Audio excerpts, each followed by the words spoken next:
I am an extremely proud realtor standing here today on behalf of all of you with two of the leading personalities, Mr. Angus Rain, the Executive Chairman of Rain and Horn Australia, a very successful real estate franchising giant, and Mr. Gautam Chatterjee, and we all know who he is and what he has achieved at Maharashtra RERA.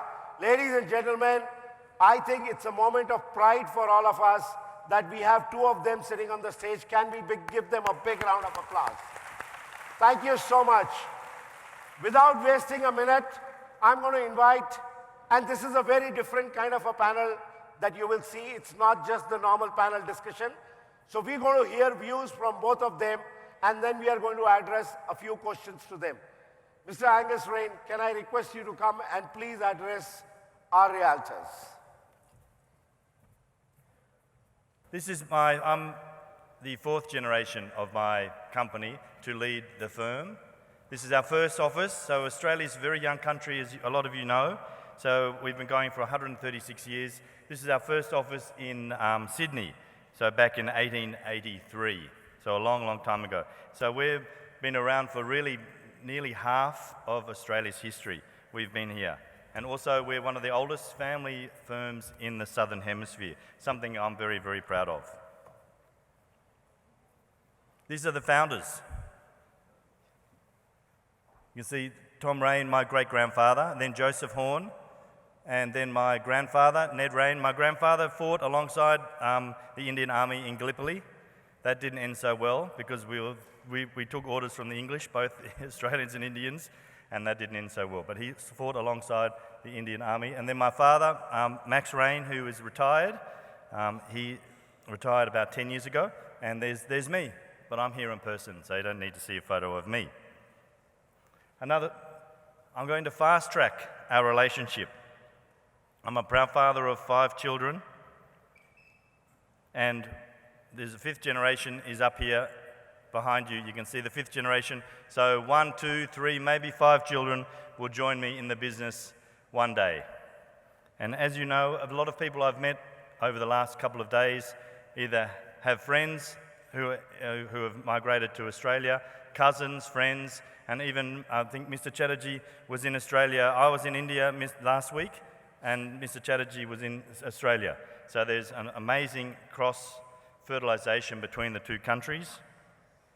And it might surprise you, those of you that have visited Australia, that back in 2012, the Indian migration overtook the Chinese migration, back in 2012.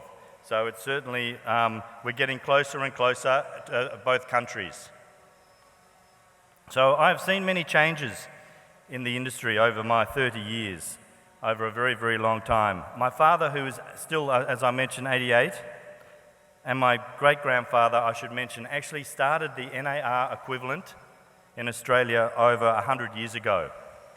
History is a great teacher, especially when it comes to being able to see how things may be progressed faster and better in India, and hopefully you can learn from Australians' mistakes, of which we've made many over the years.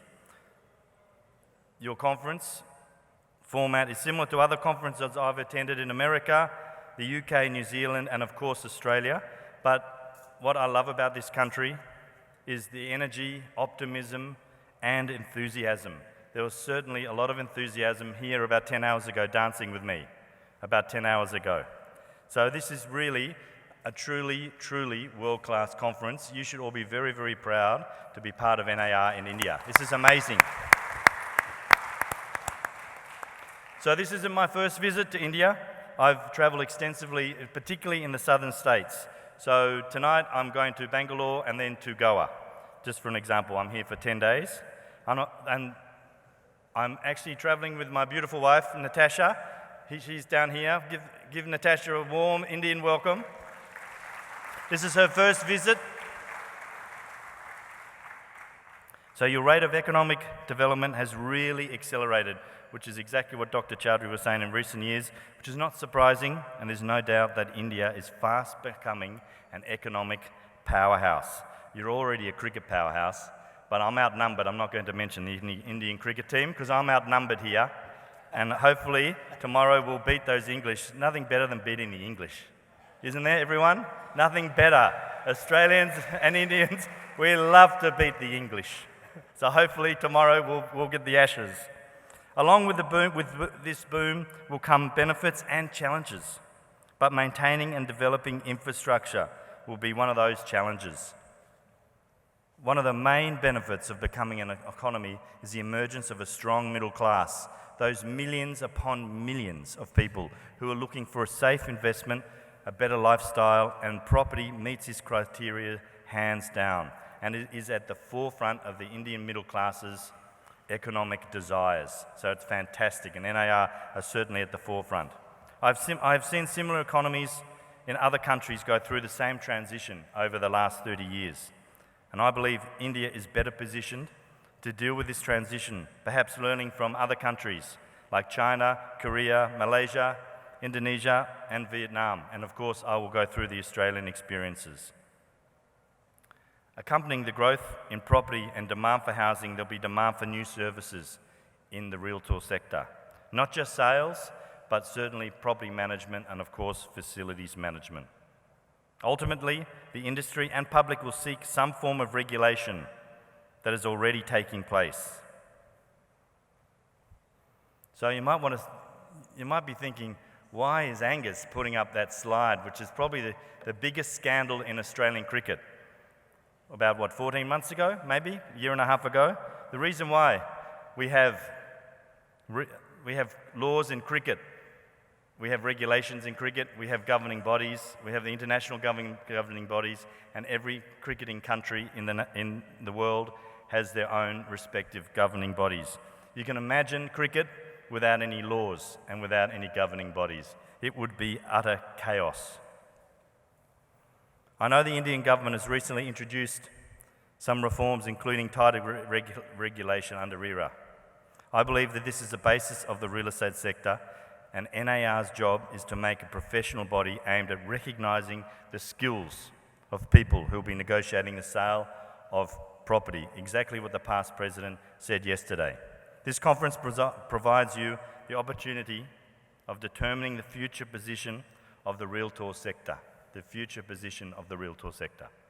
The government should be congratulated, Mr. Chatterjee, the government should be congratulated on the drafting of the Act, especially as it seems to me, of the studies I have made into RERA, that it is a bottom-up approach.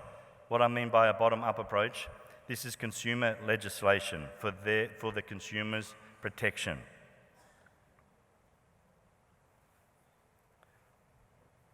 So I'm probably preaching to the converted. Great to see regulation about the measurement of property, of residential property. Making transactions more transparent. I think there's a typo there. 70% held with a bank. Sorry, Samir did this. Why? Samir, you made a mistake. That should be a bank, not a book. Registration of developers, registration of agents. This is all in the last 2 years. It's amazing. And severe financial penalties for not registering, even jail. You all know this. Slide 6. That's my second son. He goes to the school I went to. So he is in the first 11. I'm very proud. He's been in the first 11 for a couple of years. And I've put that up because you can see Australians, we love to argue. He is arguing with the umpire. Probably a bad decision, maybe LBW, I'm not sure. But the thing is, the good thing about RERA is you have adjudication. You have an adjudication process, and they have to give that adjudication within 60 days, which is amazing. And again, can I applaud RERA? As I read with interest, they have already over 40,000 developers registered and over 32,000 agents. And even better, there's a panel to recommend amendments. And if I was on this panel, Mr. Chatterjee, if I was on this panel, my wish list, and I don't want to sound like I'm preaching to you, but exactly what Dr. Chowdhury said earlier, property in Australia is the backbone of the economy. Exactly what Dr. Chowdhury said. So as an industry in India, in the future, it will definitely be the backbone of the Indian economy. And just like in India, I think in India it's the second biggest employer, property and construction. It's the same in Australia. So we have $5 trillion US worth of residential property, the value, $5 trillion. in Australia. And they always say in Australians, from whatever background you're from, it is in our DNA to buy property. It is absolutely in our DNA. So, if I had a wish list, I'll just go through what we have. I've mentioned under RERA, you have a standard method of measurement for residential. Can I suggest rolling that out with other asset classes? And you can see other retail, residential, industrial, and commercial. Certificate of registration course for all agents. And it's great to hear that NAR have a test for getting into the NAR, which I listened with interest. License course for principals. So if you're a principal, there has to be another level of qualification in the industry. So this might be a 3 to 5 year plan, something like that. Continuing professional development, CPD points. So in Australia, I know in America and in Australia, we have to do 10 hours extra study a year to keep up with legislation and to keep up with the service levels to the consumer. Registered agency agreements. So this will solve the problem, which I think is still an issue in India, with the duplication of properties to the consumer, which I think you call site scraping.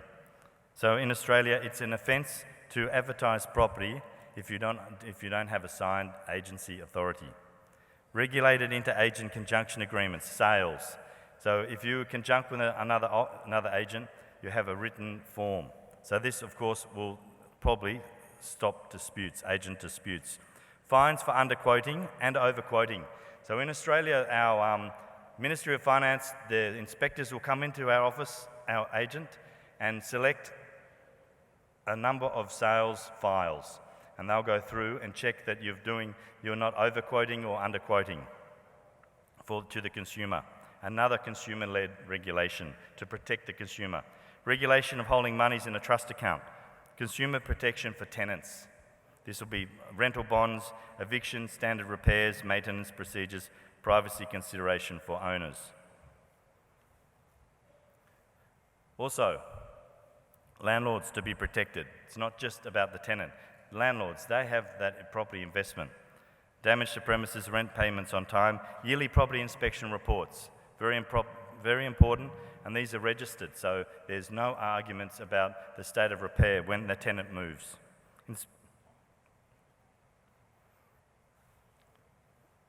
Regulation around honesty in advertising. So you can't Photoshop negative photos. So if it's near a huge industrial plant, you can't take that photo out in Australia. You get fined. Agents' full disclosure of the property, any defects. Streamlining of the contract of sale. So you might all be thinking, oh, Angus, you're tying us up into all this red tape. But this is all about protecting the consumer, the tenant and the agent, and most importantly, giving the consumer a high level of comfort and trust when dealing with the realtor, which has, of course, been one of the themes for the last couple of days here, which I was very, very pleased to hear. These measures will take the industry from a part-time job to an industry and ultimately, in the future, to a qualified profession in India. As this is an NAR event, I know I might be preaching to the converted. However, for thousands of individuals not here today, whose only claim is to call themselves realtors, these suggested legislative directions will, over time, rid the Indian industry of pretenders. I know I'm preaching to the converted because you're all members of the NAR, which is fantastic. So if you look at the agency market across the world, there's already the emergence of major brands as well as independent businesses. And given the fact that India doesn't at present, by and large, have across the country sophisticated systems and processes, the brands and companies that are first to market, who can provide a point of difference, will be the ones that succeed. Some of these points of difference will have to incorporate a sales, property management and facilities management software, marketing digital, AI platforms. You heard from Dr. Chowdhury about AI platforms. I'll touch on that a bit later. Websites, focus not only on the property, but developing long-term strategies around client engagement and loyalty. This is how we're going to stop these robots Dr. Chowdhury was talking about, stopping the robots. Training will also be another focus to ensure the sales representatives, realtors, understand their obligations for the vendor as well as providing confidence for the consumer at large. that the persons involved in the property transaction, and this has also been a theme in this conference, which is great, honest, ethical, and professional. They're the three words. The larger companies will also have a competitive advantage, as they'll be able to provide not only marketing collateral, but also proven systems and processes, training, recruitment, and retention strategy. Often these are bought from overseas markets. What has really been a highlight of my Indian experience is the emergence of new technologies in communication and marketing of property. In Australia and elsewhere in the world, real estate marketing has gone from newspapers to portals, to website property portals, to now where social media is coming to the fore as a major medium in promoting property, the agencies and the realtors. India does not have the baggage that other countries experience. You're at a huge advantage here. The use of WhatsApp, Facebook as the mediums for communication is highly effective and efficient and cost-effective.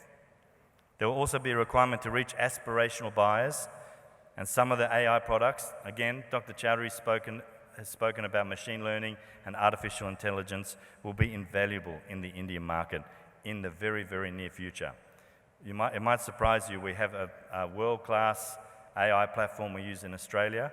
We are marketing Australian properties in northwest Sydney, huge Indian community in northwest Sydney. So we are targeting for a developer who is paying us marketing fees. We are marketing and geomapping Bangalore with our AI platform. And this is where the market is going. It is incredible. And we are receiving some amazing results about using AI, and it's very, very cost effective. At present, the number of transactions in India are predominantly based around the sale and facility management of new property. What will be the challenge for the emerging property sector? Will there be a requirement over the, say, next 5 to 10 years in providing for the sale of secondary properties? There's already been talk about it over the last couple of days. And how the consumer will determine the value of the service that the industry provides. The value of the service that the industry provides in dealing with the sales process. So, this is a word of warning. I highly recommend NAR have future strategies around ownership of sales data. In Australia, we call it data. Everywhere else, they call it data. And exactly what Dr. Chowdhury said. And we have to, data is king. Data is king. I've said it. Data is king, and in the future will be an invaluable resource for the industry and also for the government. So can I suggest NAR lobby the government to have a joint venture and to collect all the sales data in India. It's a very, very powerful set of data that you'll be able to have access to. You must, as an industry, control the major real estate portals. NAR are looking at doing that, I believe. And you must, NAR, and they're already doing this, push property in the media. NAR should be recognised as the thought leader. Also, in Australia, we've lost all these battles I'm talking about, stamping out third-party providers in the industry. You must control your software products, who you do utilities through, who you do your finance through. You must control that. In the future, and in order to stay relevant as in the industry, and exactly what Dr. Chowdhury was talking about, in order to keep the robots at bay, we must, realtors must, in anywhere, not just India, around the world, we all face the same challenges with disruptors. Realtors must demonstrate emotional intelligence. We must build rapport. We must provide what consumers want. Consumers want real knowledge of the product. They want real knowledge of the market, and above all, act honestly and ethically at all times. There's also several models that can be adopted in India. A major focus on payment to one party. In Australia, it's illegal to get a fee from the buyer and the seller. And UK, Australia, and New Zealand, for example. Ultimately, in my opinion, this is going to be determined not only by the government, but by the rate of development based on the number of people aspiring to buy new homes and or property investments in the future. I'm sure that as a result of these past endeavours, plus current thought-provoking events such as this conference, coupled with the desire of professionals such as everyone in this room, you're all professionals who attend these type of events to establish a professional presence for the Realtor sector. And that's exactly what NAR are doing. That ultimately the Realtor can be considered a profession. And also, it's been spoken about, we must provide and prove to the consumer that the Realtors are an integral part and a necessary part of the sale and facilities management of property in India. It has been a pleasure speaking to you today. Bahut shukriya. Thank you.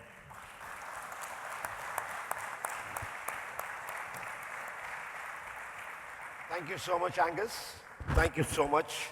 I'd like you to be seated. Ladies and gentlemen, I'll say only one line. At NAR India, we welcomed the RERA with open arms for one major reason. Any new act or law that comes in might have a few anomalies, which Gautam sir we will talk to about and he'll talk to us, and which can be improved. But till RERA came in, the realtor was not even recognized by any forum in the government. So sir, our thank you to the government for recognizing us as a body. Can we invite Gautam sir to the stage? And who better to talk to us about RERA than him? Thank you, sir. Moderator, Mr. Angus Ryan, Mr. and Mrs. Verma, and this huge august gathering, ladies and gentlemen. Let me at the outset express my sincere thanks and my pleasure to be a part of your 11th annual convention, which is being held in this grand, very impressive convention center in the lovely city of Hyderabad.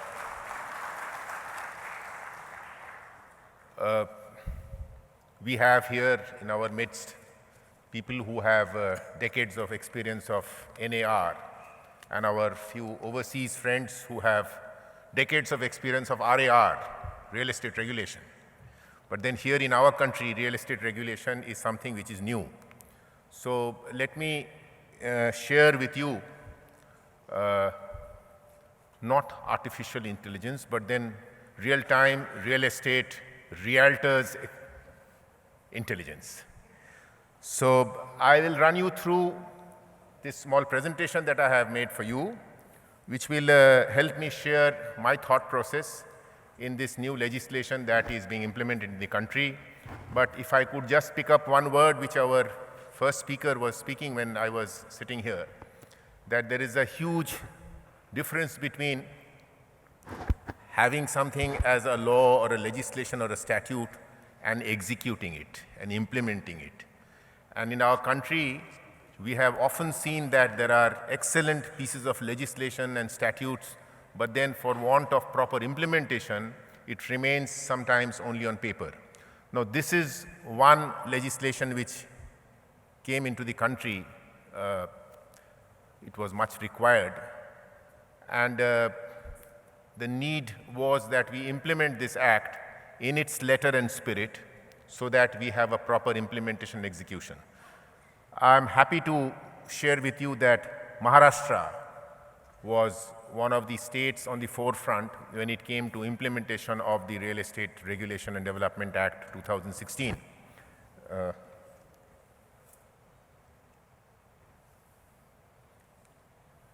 Can someone help me to shift the slide? This one, green? Yeah, so as I mentioned, this is a new act in our country, came in on 1st May 2016, but then the rollout of the act required certain preparation. So 1 year time was given to the various states to roll out the act to be made effective from 1st May 2017. The 1 year's time it was felt was adequate by the Government of India because this is a central act to be implemented by the states by setting up regulatory authorities in every state. And the central government felt that 1 year's time should be sufficient for all the states to put in place the implementation arms, which we call as subordinate legislation called rules and regulations. In this 1 year's period, it should have been done. Many states have done it beyond that 1 year period. However, we felt that we should actually adhere to whatever is required in the Act. So the Act actually came into effect on 1st May, and Maharashtra RERA, Maha-RERA, also started operating from 1st May. We had these 5 rules in place in time so that the Act could be implemented. Very recently, in fact, a change in the first rule was also done.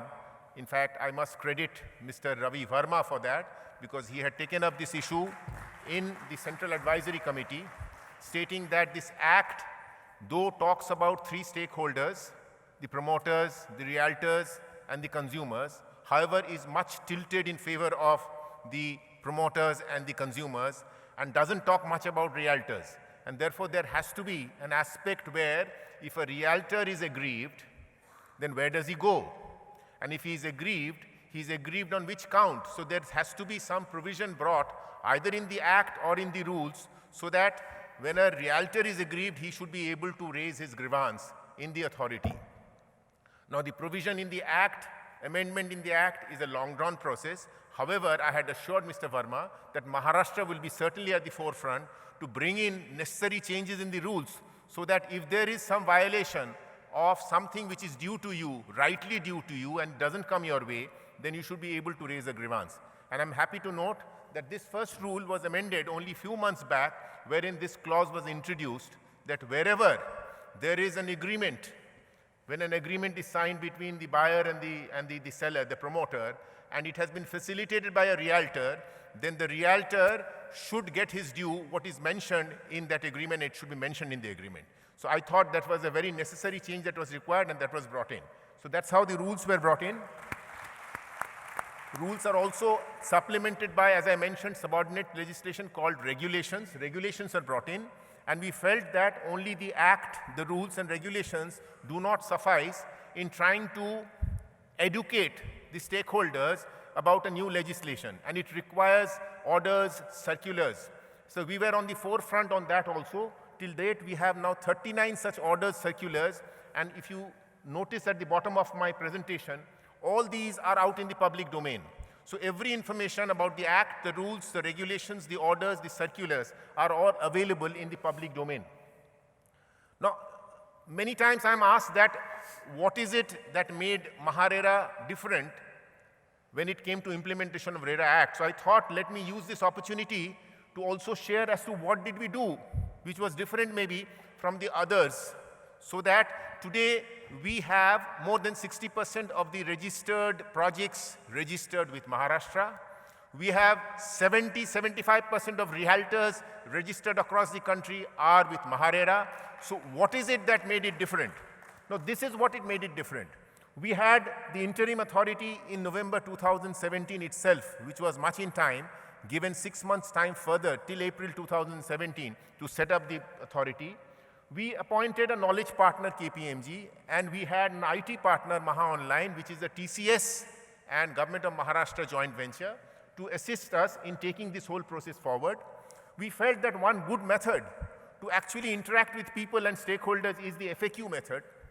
And if you go to our website, you will find more than 200 these FAQs, which were not FAQs which were coming in from our understanding of the Act, but FAQs were taken even from people like Mr. Verma and his colleagues, and also from the developers community and consumers, as to what are the questions that they do have, so that those questions can be answered lucidly.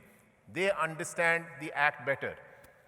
We had these hand-holding interaction sessions across the state of Maharashtra, some of these major cities where we did that, and capacity building workshops too. This is our homepage. I'm sure many of you would have visited. If you have not, my request would be that do not leave Hyderabad unless you at least make one click here, so that my 50 lakh hits gets breached. This is a very user-friendly website and in fact gives a whole lot of information. Now, what were the key objectives of the Act? We keep on always thinking on this, that the Act we are implementing, we should be very clear as to what did the Act want to achieve. The Act wanted to remove the problems that were there faced by non-regulation of this very important real estate sector, which is such an important player in the GDP, which is such an important employment creator. What was it that was missing and what were the problems? The major problem was of information asymmetry. The information which should have gone to all the stakeholders were just not reaching. And the best way the information to reach was to use IT in its best possible manner and put out information in the public domain. So that's what we thought is that this opaque practices and the information asymmetry needs to be taken care of by transparency, which is through disclosures and putting out all the disclosures in the public domain. So the Act and the rules and regulations required mandatory disclosures which bring out all the parameters and features of a project and of a realtor, and putting out those information in the public domain for everybody, for the world to see, and then become empowered citizens to make informed choices. So that was what we tried to understand as the key objective of the Act and put it out in the public domain. We felt that these are the three things that the Act must achieve, the three T's.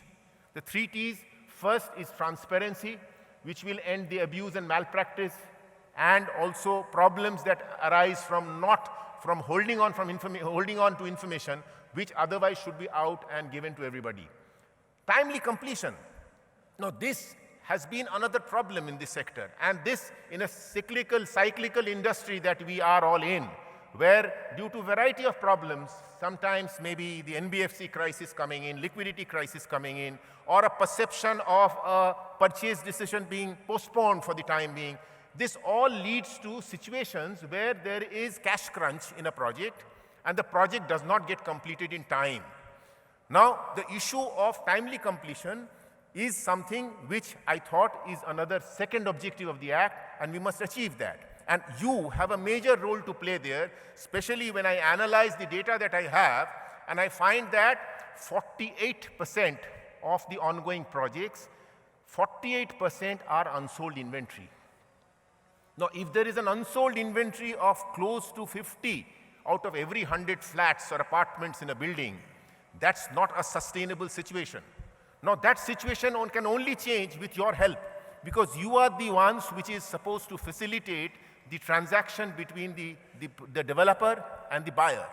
If that is the case, then I think this is the major challenge for you as to what is it that you need to do, even in a situation where there is liquidity crunch, even there is a situation of a perception where a person wants to put forth and postpone his decision to buy. How can you prevail upon the person to say that, no, this is the right time to buy? Because now we have a regulator in place, we have an asset that is coming up with all the information out in the public domain. Now this, I thought, is an area which is a challenge for all of us, that if a project gets registered, and we are talking about what, 22,000 projects registered with RERA, we are talking about 21,000 registered agents with us.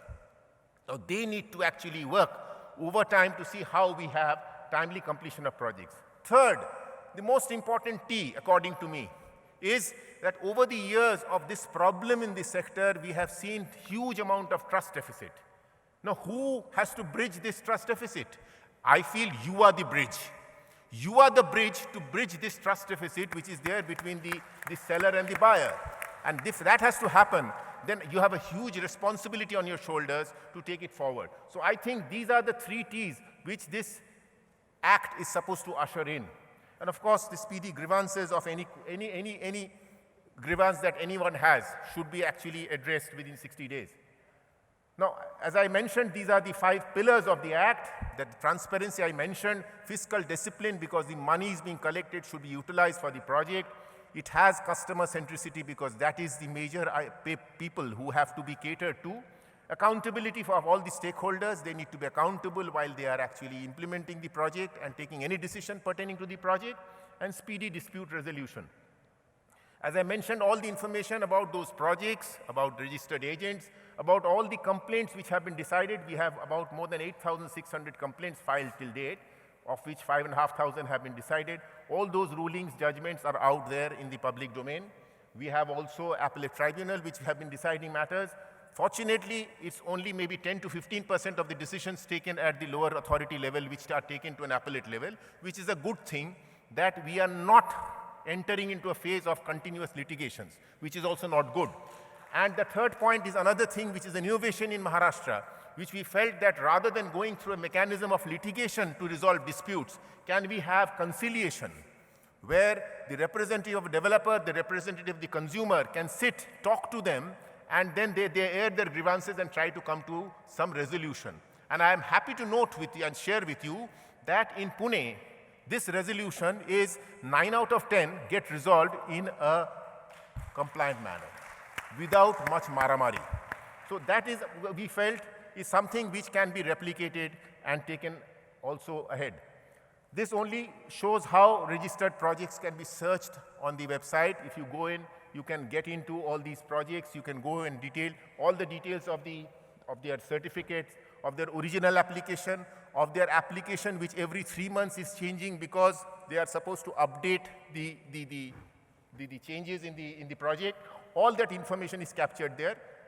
If you see on the top-hand corner, we have talked about view on Google Map, because we felt that we should put out all the projects on the Google Map. Essentially, it's a question of how do you put out information to empower citizens to make informed choices. So we thought that that could also be used. I'll talk about that a little later. Rulings, this is how you search the rulings that are given, the decisions that have been given, which help people also to know that this is the manner in which, and this transparency with which the RERA decides are taken.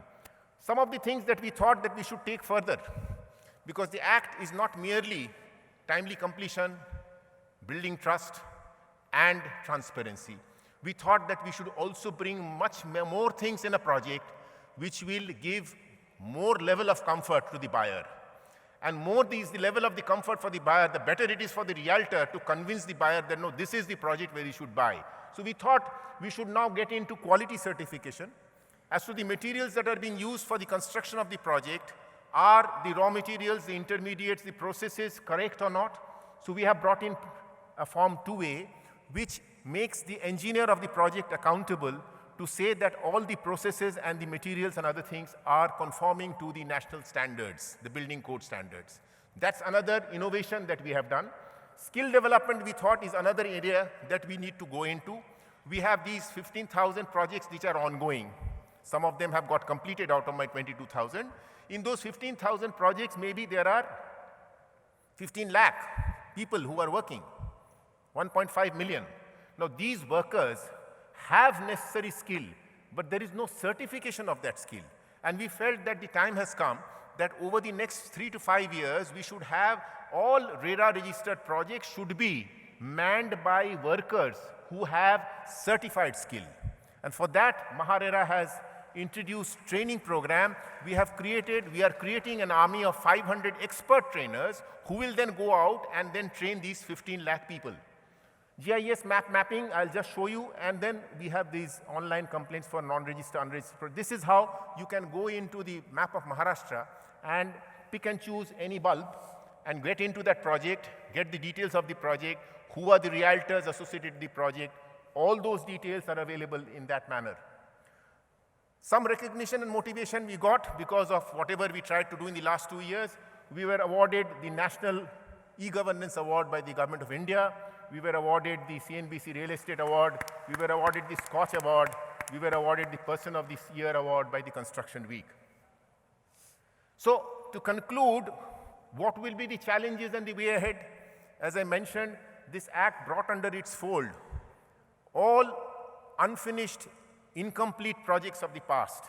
So when you bring in an unregulated sector under regulation, and while bringing in, you also bring in the legacy of those projects which had problems of the past, then obviously you will have to deal with them, and dealing with them is a period of transition. In the transitory phase, when you deal with the legacy, it becomes a painful transition, which we are going through at present. I hope this pain will get over soon, and we'll be able to tackle the legacy problems and take the issue forward to building trust and to completion of the projects. Digital proficiency is something that we will have to actually achieve, because I said ours is a 100% digital platform. Every information that comes into the office comes in through the software method. So it's a paperless office with no single paper entering the office, and also the information that goes out in the form of a digital certificate. Now, while trying to do this, especially in Tier 2 and Tier 3 cities, we had problems and we still have problems, and I think that is a challenge that we'll have to meet to bring them to that level of professionalism where they are able to understand and work in a digital platform. General lack of awareness, new act, so the provisions of the act, the real objective of the act, how to go ahead is something that we need to do. How do we achieve it is a challenge, and we're working towards that. You have a major role to play because you are, again, the bridge between the developer and the buyer. So any buyer who is not aware of the provisions of the act, I think you should be my spokesperson to go and tell him that, yes, there is an act in place. All this information about the act is out there. Go and check that information. And you should be in a position to add value to the information which is already there. That what would make you different from what you were yesterday. So I think that is where you have a major role to play. Way ahead would be further transparency, further accountability, and a compliance behavior culture. Now that is something that has to be brought in because there have been umpteen cases of non-compliant behavior in the past. We need to actually move towards a situation where, in fact, everyone on his own feels that he should have a compliant behavior and follow the provisions of the law. Timely completion of projects remains a major, major challenge, especially when we have a lot of stressed projects today, projects which have actually ceased to now go ahead because there's no money there. There is no buying taking place. 50% unsold stocks. You have a major role to play. You have to see how do you kickstart that process, how do you bring in cash into the cash crunch situation to see that the projects move ahead. Improving quality of work, I mentioned, that's another area that we need to further work on. Improving skill of workmen is an area which we have started, we have to move on. And this last point is something that I'm now working on. I discussed in the morning while having breakfast with Mr. Verma that this is where we have to now move on from here. Because if we have to say that in this regulated regime, we have to see that the real estate promoters and the real estate agents, realtors, have to do a professional job. How do we achieve that? It can be achieved and we can bring them to that level of skill through what we call as self-regulating organizations. And NAR, I think, is the best SRO that I can think of. Because you are a national level body and you have members. I was just asking how many of my 21,000 real estate agents registered with me would be NAR members. And I was told close to 2,000. Now, I have been saying that these 2,000 would be your members. They are your dedicated members. For years, they have been working with NAR. But the point from here ahead would be that anyone who gets a registration from RERA, or for that matter, any RERA, should be deemed to be a member of NAR. You may actually make him not a regular member, but you should actually see that he should have the first level of maybe a primary membership, because ultimately, the onus lies on you to take all this bunch of people who are still in an unregulated sort of a thing where they are not part of any association or any organization like NAR or whatever it is. They need to be brought under this fold so that we can then go into their improvement of skill and certification program. I think that is the challenge we have taken upon ourselves. Very soon we'll be working on that. I've just discussed with Ms. Verma, and I think we shall make it happen in the course of this year. Let me end here, and maybe there'll be questions. I'll be happy to answer them. Thank you very much. I'm sure if there is a TEDx talk competition on RERA, Mr. Gautam will win worldwide, hands down. Let's give him a big round of applause, sir. Thank you so much for that wonderful presentation, both of you. The first question is actually for you, and this we've gathered from most of our realtors, so it's a common question. See, 4 things that are being addressed by the realtors is, 1, is about one nation and one license instead of state-wise.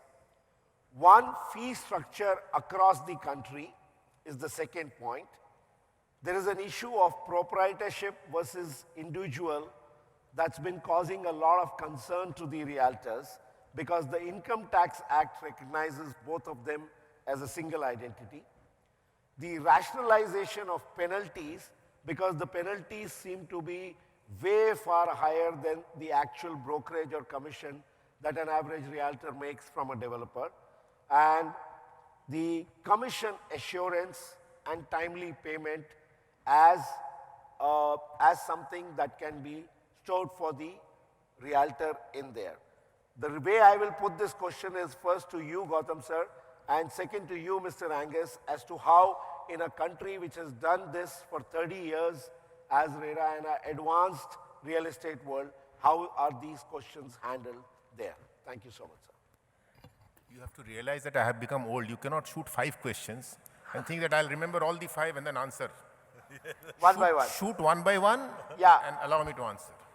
One nation, one I don't license. allow the advocates also when they hear to bring out their case, to bring all the 5 points together. So- it has to be one by one. Yes. So, very glad. I actually wanted to hear that. We are saying the On same the first thing. point, I recall, you talked about one nation, one license. Let me at the outset make it clear that this act does not give you license. The act is registering you. There is a huge difference between a license and a registration.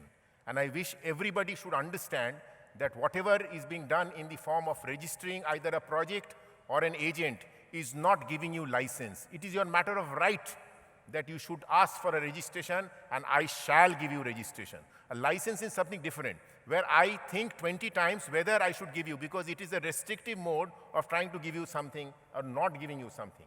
So it's registration.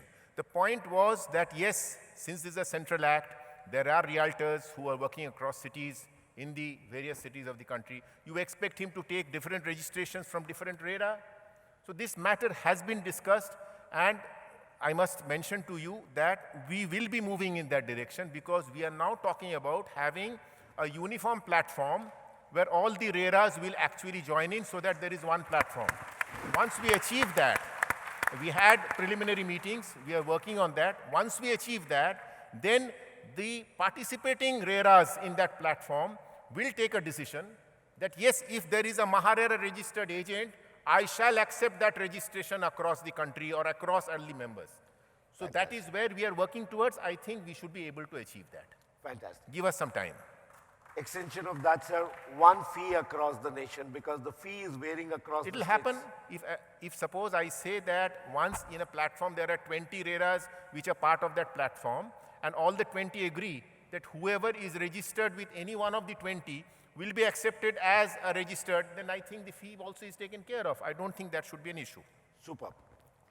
Proprietorship versus individual has... No, let me explain this proprietary versus individual. As I look at it, it's a question of if you are an individual, then you get a registration certificate which is in the name of Gautam, father's name X, surname Y. Now, obviously, if you say that I am a proprietary firm, whatever is this, RERA Enterprises, sorry, then you cannot say that the registration certificate generated is not in the name of RERA Enterprises. It is in the name of Gautam XY. Now, in such a situation, to say that, no, I am Gautam Chatterjee, proprietor of RERA Enterprises, and therefore I should only pay X amount of fee and get a registration is unfair. Let's not get into Income Tax Act. I'm only saying that if you are taking a registration in the name of an organization, which is a firm, then please take it in that. In that case, you have the added benefit of that enterprise or that firm, be it proprietary, company, partnership, can have 20 people working with him who will then go and have the interface with a buyer. The issue here is that the person with the registration certificate goes and does an interface with a buyer. The buyer should know that, yes, he can demand, what is your certificate? Yes, my certificate is in the name of the firm. And the person who is coming also has a second thing showing that he is working for that firm. Then that relationship is established. If that is not the case, then I would feel an individual who is working as an individual should take his certificate as an individual. If he is a firm, he should take it as a firm. Fabulous. Sir, penalties rationalization, we had an act called FEMA which was eventually revoked. Here it seems the 5% and 10% penalties with a 2% incentive That's or an commission. enabling provision. There are many provisions in the Indian Penal Code which says that you will be hanged. Not everybody is hanged. So the point here is that that enabling provision, obviously it will not be that for a penalty which is so small, you will have unrational people like us who will say, no, whatever is the penalty, I must hang you. I don't think that's going to happen. If that happens, bring it to my notice. This is how an enabling provision has been wrongly used by a regulator.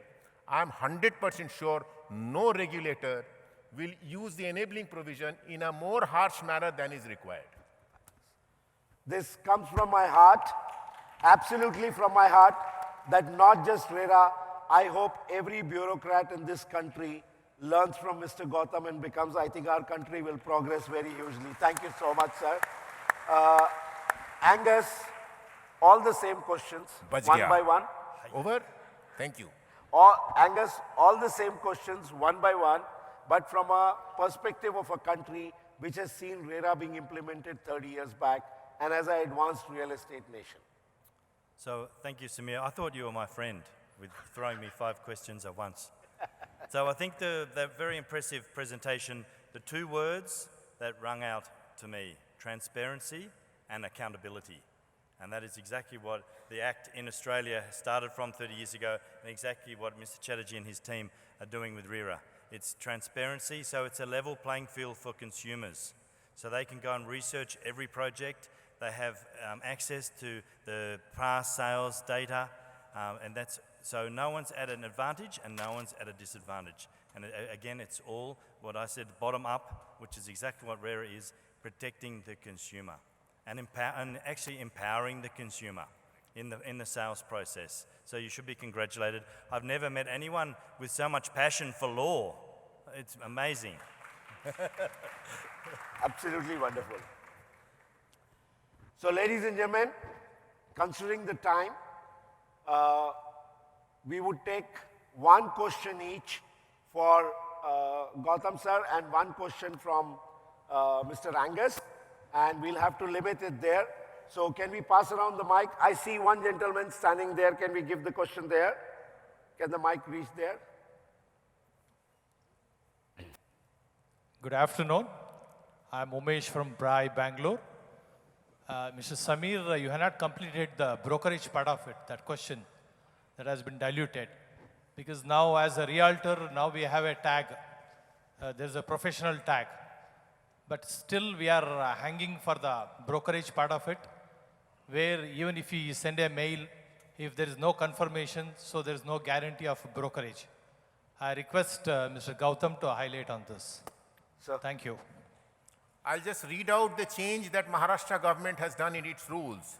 In case the transaction being executed by the agreement between the promoter and the allottee is facilitated by a registered real estate agent, all amounts, including taxes agreed as payable, remuneration/fees/charges for services, commission, brokerage to the said registered real estate agent shall be paid by the promoter, allottee, or both as the case may be, in accordance with the agreed terms of agreement. Now, Wow. this is a provision of law in the subordinate legislation. Anyone violates, you are fully within your right to raise a complaint with us. We shall hear and give you justice. But what document you need, sir, from our side? What? What document you need from the broker side when we do a transaction, not with the builder, with the individual? Second sale, rather. Onus is on you to prove that you have been facilitating that for a brokerage, whether it is some oral communication which you have recorded or some written communication, the onus will be on you to prove that. Okay, even WhatsApp message is accepted? When you come to me, I will take a decision on that. I told you that the onus is on you to prove. If you are able to prove, the other side is not able to cut you down in your proof, I shall accept your proof. I think we'll have to limit the question there. Thank you, sir. Thank you. Thank you so much. Can we have the mic here, Mr. Aman? Is your question to Angus? 1 question to Gautam sir, 1 question to Angus. I run a company called Agrawal Realty and Investment. Agrawal Realty and Investment, my company. As you mentioned, like certification versus registration, license. See, anyone can give 25,000 rupees or 2 lakh rupees and can become an agent. I can't make out. I'm not able to hear. So basically, you should give the license instead of certificate, because anyone can give 25,000 rupees or 2 lakh rupees to the government and can get a certification. There should be some qualification for the agents so that this can become a reputed field. That's one of the questions. And second question, there is no complaint mechanism. 1 question only. 1 question. This point was made even when the act came in, that there should be a threshold for anyone to actually put in his application as a registered agent. Now, you see, you have to see in the past, there was no threshold even for a developer. Anyone could have just overnight said, I am a real estate developer and become a developer. Now, gradually, this professionalism in the real estate developers segment is now happening, and there will be automatically a threshold that will come in by which, unless he does all those things, he cannot put his application as a real estate developer. Now, the same thing you are asking should happen for the real estate agents also. You have to remember that the profession of real estate agent, the government looks at it from the point of view of that it should also be a small-time employment creator. There are housewives, there are people who may not have a graduation degree, but would feel that, yes, I should be able to facilitate. I mentioned that anyone who becomes a registered agent must have some sort of a certification skill. Without that, we should not allow that to happen. And that is what we want to introduce first, before making it mandatory that unless you have that skill, you should not become an agent. So it has to be a sequential process by which first we bring in this culture where everyone who is today an agent, I am talking about my 21,000 and another say 15, 16,000 across the country. Now we should, NAR should take on upon itself that all these people who are already registered agents across the country, why should you not deem them to be NAR members, maybe a low-class member, initial member, run this certification course, bring them at par. If they fail in that course, then we can think about that this is a person who can do more damage to the sector by being there, by facilitating transaction, whereas he does not have the necessary skill. But I think it has to be done in a little tempered manner. It should be, sir. Thank you. Thank you, Sir, Aman. Sir, I'll have to request everybody, I have missiles coming from that direction, saying it's time up. Sir, Samir sir, I am Sadbir Sani from ACRI. I got one suggestion, important suggestion. To solve the problem of our fee, realtor's fee, there's a suggestion in all the agreements, whether it's a buyer-seller agreement or whether it's a lease agreement. It should be, there should be name of the agent mandatory. This will solve our fee problem, sir. You cannot make it shall. How can you say that when you are actually buying a property, there has to be an agent? That will be against fundamental right. If I want to actually go and directly buy it, you cannot force him that no, in the model form of agreement it is there. So the transaction has to be done through you. You have to make your presence felt by showing that I add value in a transaction so that he will be forced to come to you and do the transaction through you. Thank you.